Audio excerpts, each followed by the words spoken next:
Boa tarde, turma. A paz do Senhor, tudo bem? Deixa eu falar uma coisa para vocês. Eu quero primeiro pedir desculpas a vocês pela minha ausência nessa última aula, mas foi necessário porque eu precisei passar por um processo cirúrgico, uma coisa pequena, porém necessária. Então agora eu estou gravando essa aula. Só para finalizar o assunto, eu já deixei no grupo o questionário para avaliação de vocês, tá? Que eu vou somar com a apresentação que foi feita em sala. Os alunos que não fizeram a apresentação, eu gostaria que vocês gravassem um pequeno vídeo em casa fazendo a sua apresentação e enviassem para mim, tá bom? Se tiver alguma dúvida, me chama no privado que a gente conversa e resolve, tá? Vamos lá. Para a gente finalizar esse material, nós falamos um pouco a respeito, não falamos muito, né? Sobre os profetas maiores e menores. E para finalizar, eu queria dizer para vocês que a Bíblia é um dos livros mais influentes da história. Ela é composta por diversos títulos, diversos livros. E entre esses livros destacam-se os livros proféticos, que foi o que nós estudamos agora, né?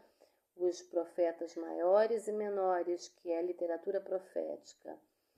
Como nós já vimos, esses livros, esses profetas, eles foram divididos em duas categorias, profetas maiores e menores. Isso é devido à quantidade de material que cada um produziu, tá? É só isso. Nós falamos que isso não tira a importância de cada um deles, a contribuição, mas somente pela quantidade de material produzido, tá?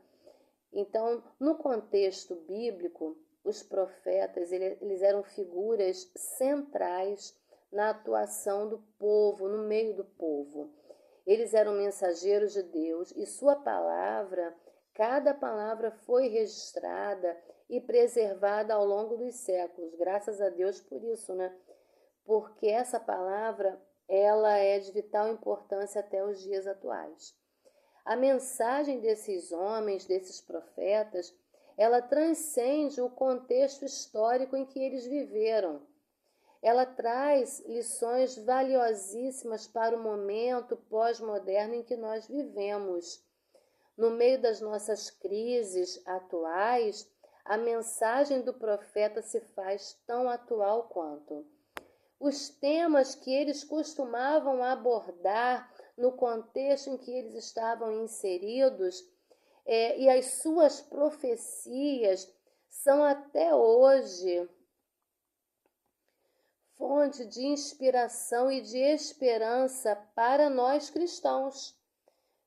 As profecias messiânicas, elas têm um poder de trazer esperança para a igreja.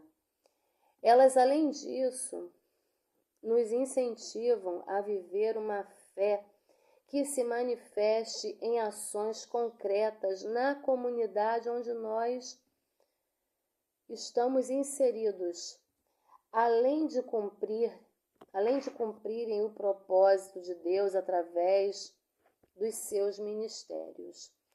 Quando eu digo para vocês que a palavra desses homens nos incentivam a viver uma fé que se manifeste em ações concretas na comunidade onde nós estamos inseridos, é porque esses homens eles estavam envolvidos diretamente com temas sociais, como nós vimos ali, temas éticos, temas sociais, a respeito da justiça, e que é o Sedaká no hebraico, que chamava não só os governantes à prática da justiça, mas o povo também. Isso era importantíssimo para Deus e para o seu povo, que essa prática de vida não fosse abandonada nem esquecida. Nos dias de hoje, eu acho que isso continua sendo, não tenho certeza que isso continua sendo muito importante para a igreja, porque os ensinamentos do passado, eles não foram perdidos nem esquecidos.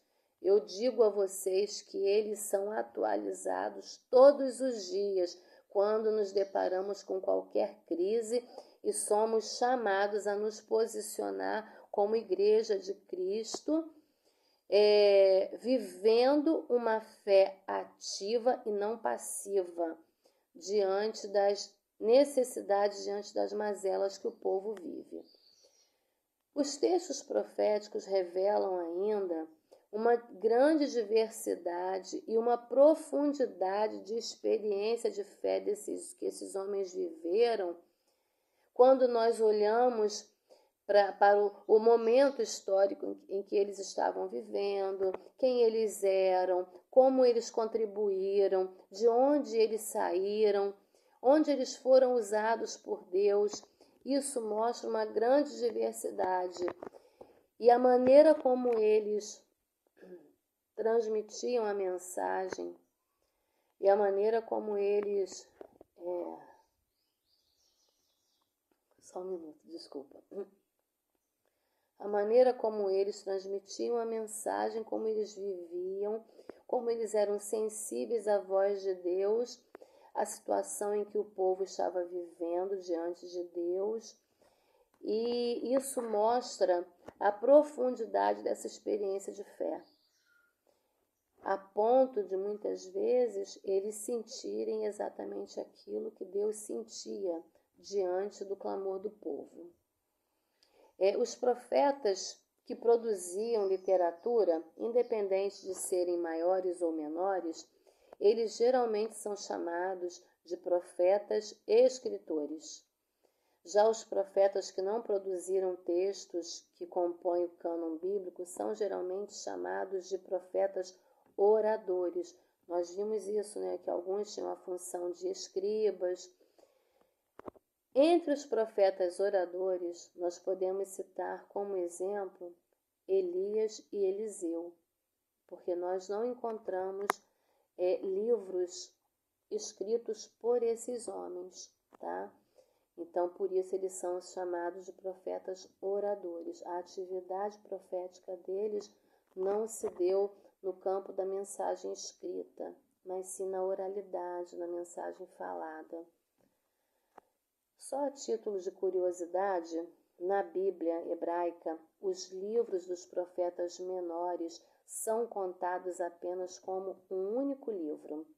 E dentre os profetas maiores, Isaías, Jeremias e Daniel são citados nominalmente no Novo Testamento. Além disso, dentre os profetas menores, Oséias, Jonas e Joel são citados nominalmente no Novo Testamento. Já os profetas maiores e os profetas menores, esses homens foram usados por Deus no processo de produção das Escrituras. Por isso a mensagem deles é extremamente relevante para a Igreja de Cristo, como eu já disse, até os dias de hoje. Porque os pecados da humanidade continuam os mesmos, se não piores. E a necessidade de que a Igreja de Cristo seja profética no meio da sociedade é urgente, tá? Quando nós contemplamos a iniquidade, quando nós contemplamos a injustiça e nos calamos, nós silenciamos o ministério profético no meio da igreja. Quando nós nos posicionamos e agimos, nós vivificamos o ministério profético no meio da igreja, no meio da sociedade. Os profetas, eles viveram em períodos tão diferentes, reinos diferentes, uns atuaram no reino do sul, outros atuaram no reino do norte, em impérios e circunstâncias sociais e políticas bem opostas, bem diversas. Alguns desses homens viveram em meio à prosperidade, que foram aqueles que estavam dentro dos palácios, que nós chamamos de profetas palacianos, enquanto outros estavam no meio do povo, lá, no meio do fogo mesmo, no meio da calamidade, da ruína, da pobreza, da indignação, da perplexidade, do sofrimento. Então, quem está no meio do caldeirão é que sabe a quentura. Alguns desses homens tomaram conhecimento de questões internacionais. Já outros estavam somente ali dentro dos limites do seu próprio povo. Nenhum deles teve muitos seguidores ou foi popular, porque aquele que é chamado para falar a verdade, para anunciar sentença, julgamento, para corrigir, muitas das vezes não é bem visto.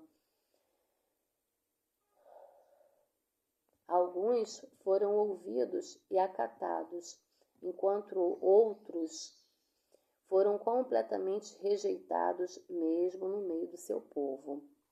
Alguém até poderia dizer que se não fosse o fato deles estarem dentro da Bíblia, próximo a tantos livros tão populares e difundidos como a Lei, os Salmos e os Evangelhos, eles já teriam até mesmo desaparecido, tá? No entanto, estes simples homens colocaram seus pescoços em risco por confrontar poderosos e caíram no ostracismo, no esquecimento, no afastamento, por causa da sua mensagem que contrariava as tendências dos corações pecaminosos e a sedução de homens obstinados.